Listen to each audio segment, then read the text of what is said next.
Good morning everybody, thank you so much for joining me. It's Carol here at MegJournals, and today I'm going to do prompt number 12 in the Junk Journal January 2024 series, and the prompt for today is torn edges. So I've got my second signature in my journal in front of me, and I'm just switching out the page that I'm going to be working on today. And on my right hand side you can see I've got some scraps of sprayed tissue paper. Now that's the same tissue paper that I used on the opposite page there on the left hand side for that prompt, and that was eclectic.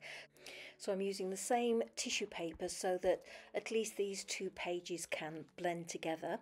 And as you can see, I've only got some little scraps of the tissue paper left over, so I'm piecing them together, ripping off pieces and piecing them together on my page, and I thought that that would help to hit today's prompt, torn edges. So I'm just ripping away little portions that I think that I can patchwork onto my page.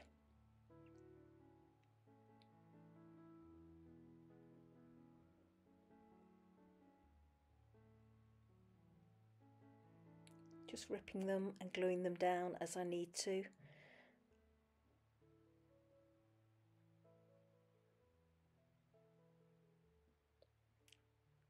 A little bit fiddly because this tissue paper was quite delicate once it hit the glue.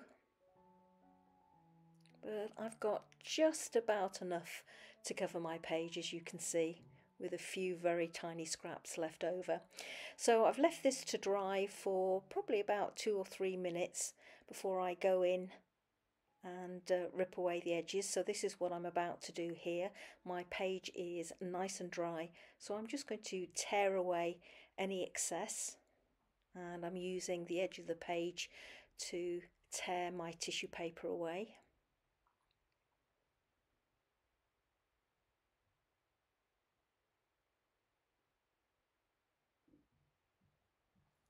There we go. Here I've got a couple of images that I want as my focal element on my page, and I've just printed them off onto white matte photo paper, and I decided to go with this image, and here I'm just trimming it down on my guillotine just to give me a slight white border, and then I go in with Distress ink, vintage photo, and just ink round the edges. Here I've got a selection of papers that I've lifted out. I'm rooting here for a scrap of some vellum, and I'm just going to layer up these papers behind my picture. So I'm starting off with a page of a vintage book page rather, and I'm just measuring and tearing using my tearing ruler, bringing in a scrap of cardboard because the paper's quite delicate to help me ink the edges. It just supports the edges of the delicate book page. So I've inked all the way round. I'm now gluing my picture into the center of my book page. Then I've taken it to my sewing machine and I've just stitched all the way round with a couple of lines of machine stitching. Here I'm just burnishing on the back with my bone folder to flatten down the stitches. Going in now with my vellum, so again using my tearing ruler to tear a portion that is slightly bigger than my book page. As you can see there, I'm just checking the measurements. I'm not really using any measurements, I'm just eyeballing it to what looks pleasing.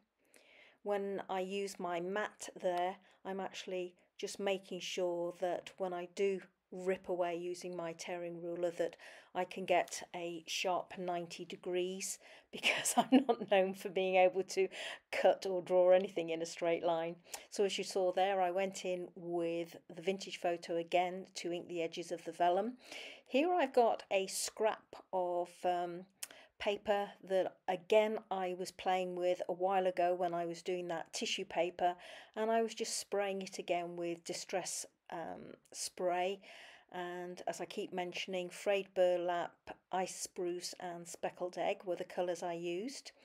I ink the edges of that layer as well. And here I've got a gorgeous vintage document which was too good to use, so I photocopied it onto some white copier paper, and I'm going to use that as my next background. So here I've just glued all my layers so far together. Here I'm just ripping down the photocopy of that vintage letter or vintage document to get rid of the white edges. You'll see that there I go, or there we go rather. I'm just checking out my measurements, and I haven't got a line of text or handwriting on either side of my image. It's not quite big enough, that written portion, so I've ripped out another portion from another print that I did of the same document, and I'm just piecing them together here. And once my little cat is on the top and it's all glued in place, you can't tell that that back layer is actually a couple of pieces pieced together. Here I'm just using my bone folder to get underneath each of my layers and just roll the edges so that they stand up. I haven't taken my glue right to the edge when I've glued all my layers together. Here I'm just going over the back with some vintage photo distress ink, because when that back layer is rolled up you can actually see the white from the printer paper behind. So here I'm going in with some spray mist in gold to give me some gold splatters, and I decide to go in and do a few on the opposite page so that the two pages tie in together. Blast with my heat gun just to dry off those splatters, and here you can see I've gone in with a couple of lines all the way round of black machine stitching, messy stitching, and here I've got Tim Holtz stencil and some black soot distress ink, and I'm just adding some black splotches and splatters onto my background before I glue my cat in place, just to add some interest. That black stitching I was hoping would frame my piece, and because I've put black splotches on the page I'm working on, I decide to add a few to the opposite page, again to help tie the two pages in together, and going around here with some black soot distress ink to frame my pages. So I do it on both pages and down the spine, as you can see, and a little on the page that I'm working on, again just to frame it. Here I'm just putting a dab of glue on the back of the focal element on my page, centering it up, giving it a good press down, and then I'm just ruffling up my pages or my layers, my torn layers.